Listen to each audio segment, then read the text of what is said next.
The Further Education of OverSoul 7 by Jane Roberts. Read by Martin John. Chapter 20. Jeffrey's Notes and Some Upsetting Realizations.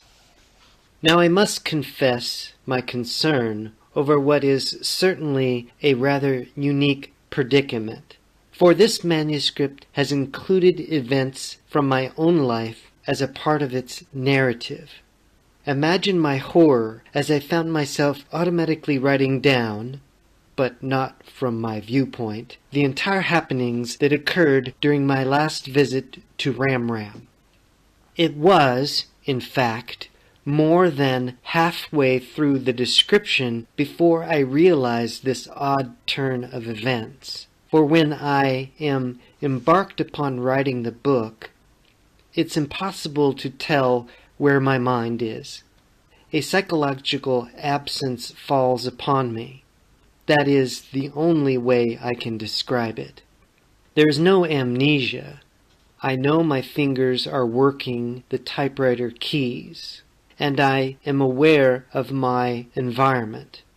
Yet I am lost to myself in a way difficult to describe or decipher.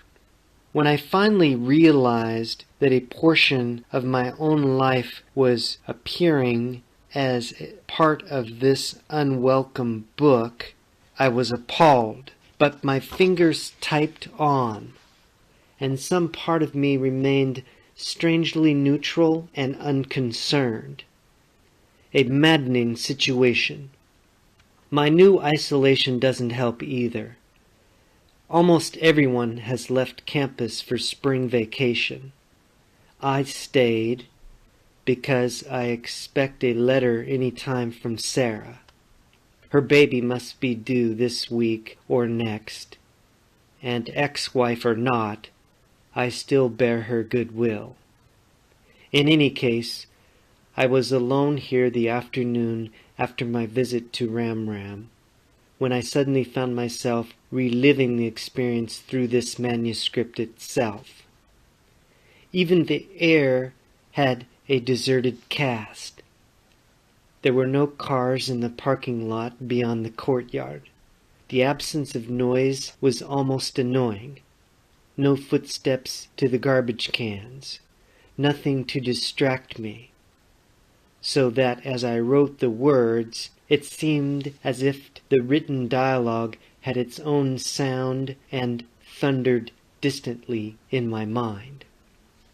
That would have alarmed me in any case, but unfortunately, this was only the beginning.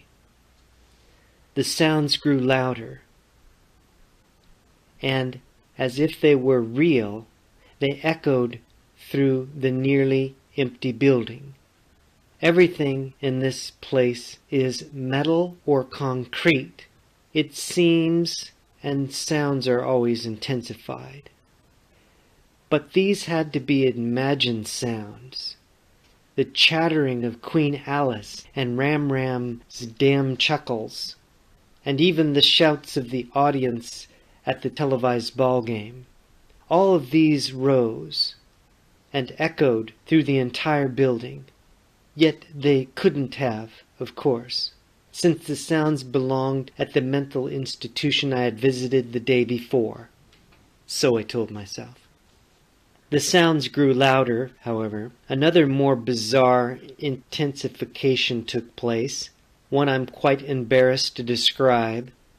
Certainly the entire affair will cast doubts upon my own sanity if and when this manuscript is ever read.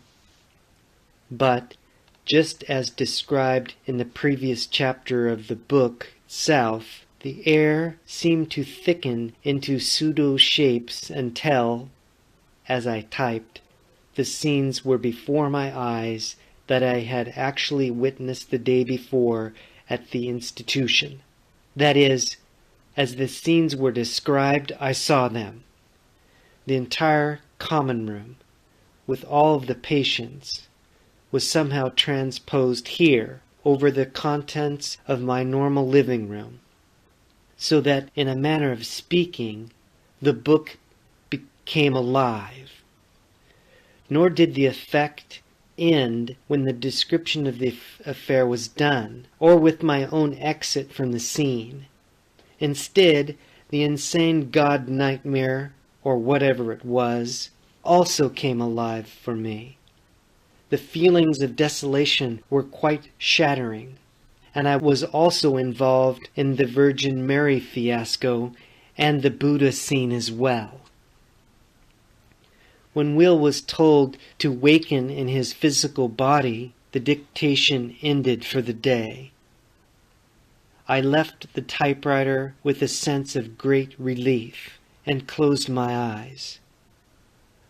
But I swear when I closed them, I looked out of Will's eyes for a moment and saw the communal room that had been described earlier in the book. I cried out in true alarm, and at once everything returned to normal. But I had seen enough, apparently through Will's eyes, to trigger a most regrettable response on my part. I saw the poster of Buddha hanging above Will's bed, and following his gaze, a kitchen sink stacked with dirty dishes, a plastic geranium crudted with grease plopped in a coffee cup. That was all, but it was enough. I knew that Will started retching, even though, when I cried out, I stood in my own living room. The scene disappeared, but Will's mood, his memory of the insane god sequence, or his unaccustomed revulsion at the poster of the Buddha, added up to an emotional turmoil that struck me with full force. I told myself time and time again that Will was simply a character in a book, yet I knew that my own response was far stronger than the kind of identification given to fictional heroes or anti-heroes. Memories that I'd purposely suppressed for years rushed almost revengefully into my mind, and with them came all of the attitudes about life that I'd had at the time the events occurred, the time of my own undergraduate studies. Certainly, I didn't live as Will does, or does in this damnable book, but I wished then that I had. How romantic communal living seemed, until at least I imagined the intimacy from which there would be no escape.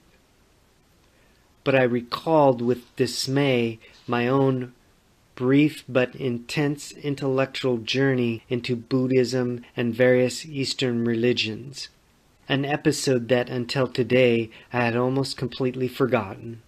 Worse, my own attitudes toward life at the time now returned to assail me, until I realized that I had never forsaken them, but only hidden them from my conscious awareness. I barely considered life worth living. How long have I really felt this way? I would not give my seed back to the earth because I did not agree with the conditions of life. More, I realize now that I see the universe and everything in it as the accidental chemical reaction of mindless elements, with life itself springing from the semen of some insane cosmic Frankenstein. Chemicals gone mad, forming a world without reason, and certainly devoid of purpose. So to that degree, Will's insane god and mine were the same, though his was an offshoot of religion and mine of science. Those feelings of desolation came crushingly close, reviving long-forgotten, only half-remembered thoughts of suicide as a rational man's only method of maintaining honor in a world without rules, in which each species survives only by being craftier than another. These realizations, so long buried, were bad enough. With them came the shame of a condemnation I could not escape, for I saw that in my investigations of rats and in my experiments with them, I took out my revenge against the world by literally mutilating the brains of rodents out of sheer rage. And with this understanding, I fell down on the couch, covered my face with my hands, and wept. A fine way for a professor of psychology to act. So I tried to examine my own feelings in order to clear my mind. Nothing worked, and nothing could erase my sense of outrage that Ram and myself were turning into characters in a book written by my own fingers, but not by my mind. And I wondered, how could that be an accident? I still couldn't see any purpose in the entire affair, yet the wild series of crazy events seemed to hint of some strange order that exists completely outside the usual kind of purpose or design. Why did I care if Will committed suicide? Or, for that matter, if Lydia decided to be born again or not? Yet I suddenly realized that I cared deeply, and that my anxiety about both issues had been growing steadily, even though I had resolutely tried to banish such thoughts whenever they came unbidden into my mind. So I asked myself another question. Did Lydia in some way remind me of Sarah? Did I, in my own grotesque imagination, suppose that the birth of Sarah's child was somehow dependent upon Lydia's decision to be reborn?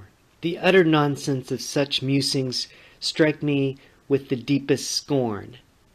Yet I cannot escape realizing that I have, indeed, made such impossible identifications and associations. Moreover, I don't trust Lydia's decision to be reborn as given in the last chapter. She could change her mind overnight. I'm led to think that there can be no logic at all to these imaginative dissertations of mine. For I also imagine that Sarah and Bianca are both waiting for childbirth while, oh dear Lord, the stubborn Lydia still dallies. At the same time, an irrational enough hope seizes me, as if Lydia's pilgrimage might yet lead to the discovery of life's purposes, and this despite the fact that I do not admit the existence of the soul, OverSoul 7 to the contrary.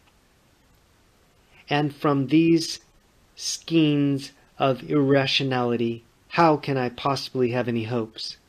Besides this, though, a general exhaustion overtakes me. I sit here waiting for more dictation. For the first time, almost weak with suspense, I know that the book must be finished, and that I must learn the outcome. And new fears assail me. Suppose whoever or whatever is giving me this manuscript suddenly decides to withhold it in chapter 20. Peace, light, and love. Aloha.